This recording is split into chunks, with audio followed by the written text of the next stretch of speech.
So Parliament has sparked controversy by ordering its employees to undergo intrusive medical tests. The move has been met with widespread criticism, with many arguing that it violates the employees' privacy and right to bodily autonomy. So we're asking this morning, can employers demand that their employees undergo invasive medical tests? Are there expectations? To answer that question, let's bring in a Labour lawyer who's also one of the authors of the 1995 Labour Relations Act, Professor Halton Cheadle. Professor Cheadle, good morning to you. Thank you so much for joining us. This has been quite the story, isn't it? Because here's the discussion that we hear. You've got Nehawu, for instance, that has spoken out against what is allegedly medical tests that have been demanded by Parliament against 1,200 support staff. But listen to the test. Urine analysis, gastrointestinal tract infections, and lung function monitoring. I mean, your initial reaction just hearing about the news, and then we'll get into, I suppose, what the law says about it. Well, good morning to you and your listeners. To tell you the truth, it takes my breath away. But we have to look at the law in order to understand whether or not an employer can authorize that degree of medical testing, medical surveillance. So it's and I think as I read the position in the Sunday Times, the Parliament is claiming that this is permissible under the Occupational Health and Safety Act. Well, in the Act itself, the only reference to medical surveillance is in relation to listed works. These are particularly hazardous works, which the minister then, by notice in the Gazette, designates them as listed, and certainly Parliament is not a listed works. Yeah, they claim, for example, that they are people in printing and in catering, and they're subject to hazardous chemical substances. Well, if you look at the regulations that deal with hazardous medical substances, and it provides for medical surveillance, and it says that the employer must ensure that employees undergo medical surveillance if they're exposed to a hazardous chemical agent. And that, they say, is listed in Annexure 2.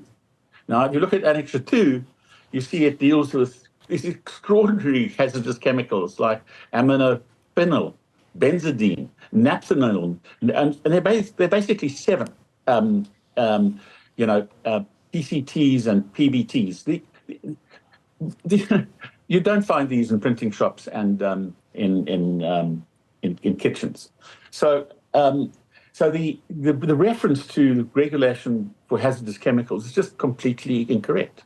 The most likely regulations would be the ergonomic regulations, and ergonomics deal with the relationship between the workplace and the physical attributes of the worker. So, for example, office workers are clearly sitting for most of the day, and so you would be concerned about ergonomic chairs, and you identify those types of risks. People who are typing all the time can get carpal tunnel syndromes. So those are the kinds of hazards that occur, let's say, in an office environment. So there again, the whole issue is risk specific. You would then have a look at tendinitis and those types of issues, blood pressure, urine tests. I mean, it's extraordinary.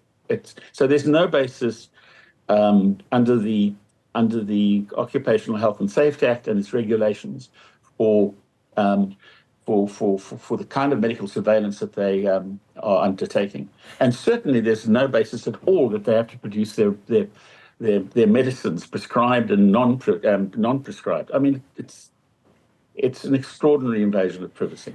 And then the question remains what Nehawu can and can't do to protect these workers. And I think what's particularly extraordinary for me is we're talking about Parliament, right? It's legislature, right? It's where Yes. policy is debated, written, and formed. So I'm also quite interested in what the public story that we're telling the country here is. But because you've talked about it as an invasion of privacy, the union having said that Parliament is violating labour laws by instructing its members not to comply.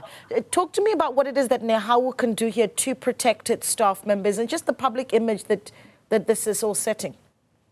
Well, I mean, legally, obviously, they could. I would immediately and report them to the inspectorate, because this is unlawful. So I reported to the Health and Safety Inspectorate, and I would get Nehawu to take detailed legal advice. I'm amazed. I mean, Parliament has in its legal advisors and legal department, really excellent lawyers. So it's clear to me that human resources in Parliament haven't taken proper legal advice from lawyers, because there's no basis whatsoever in occupational health safety for the kinds of surveillance that they're requiring employees to follow. A third, I say take legal advice. I mean, I suppose Nehawu would be able to interdict them. The employees would be entitled to refuse to undergo these tests. So those are all possible avenues for the union and for its members. Just I think for the benefit of the viewer, because obviously we're talking about 1,200 support staff in Parliament. For the millions of us, though, that don't work for Parliament and are wondering, well, just how far can my employer go in checking, I suppose, just how healthy I really am? In what kind of field would I have to be operating in for my employer to require a gastrointestinal tract inspection, a lung infection, and a urine analysis? Where would I need to be working for that to be okay? In asbestos works, in lead works, in hazardous biological agents. Now, hazardous biological agents we find in hospitals, and so clearly, in those kinds of environments, again, risk-specific surveillance is required of employers, and therefore required of employees as well. But they are really in very, very limited areas. Yeah. As I explained to you, I mean, if we look at what hazard chemical agents are, there's a list, and it's that list that then obliges one to the employer to engage in medical surveillance. But it's something you have to identify the risk. You have to identify the risk and the hazard, and you have to have occupational health practitioners recommending surveillance. All of these are steps that need to be taken, and I don't appear to have been taken by Parliament. Yeah, because in the article here, Moloto Motapo is quoted as having said that Nehawu, though, had been consulted on the plan and had been all for it. So from a regulatory point of view, can an employer then have a conversation with a union and say, okay, we're going to have urine and gastrointestinal tests on staff? Let's assume that the union had agreed. Would that have passed? No. I mean, it would be I'd be surprised if the union did agree to it, but that agreement would not bind the employees. I mean, it's unlawful and it's unconstitutional. So it's you basically you're invading privacy, and you need consent of the employee. Yeah. And that consent could be acquired contractually, but I'd be surprised if again, they haven't relied on contracts in Parliament. So, in the National Health Act makes it, that there should be no disclosure of a patient without a patient's consent. So, I mean, in relation to medicines, you'd absolutely need their consent, and that's a breach of the National Health Act as well. Yeah, I think just to close it off, and I really think an important one. What is it that Parliament does now and says? Again, I mentioned that Parliament, legislature, you'd expect that those that work there would have a clear understanding of what our policy framework actually looks like in various spaces. What is the right thing for Parliament to do now? Get occupational health practitioners, go through a risk assessment in printing, in catering, in offices, do a risk assessment. On the basis of that risk assessment, identify hazards, take measures to prevent the hazards, and to the extent that any medical surveillance is then required, it would have to be recommended by an occupational health practitioner. Yeah. So basically, it's just to apply the regulations, the ergonomic regulations, and they are easily found on the Department's health site. Okay. I'm sorry, Department of Labour's site. Sure.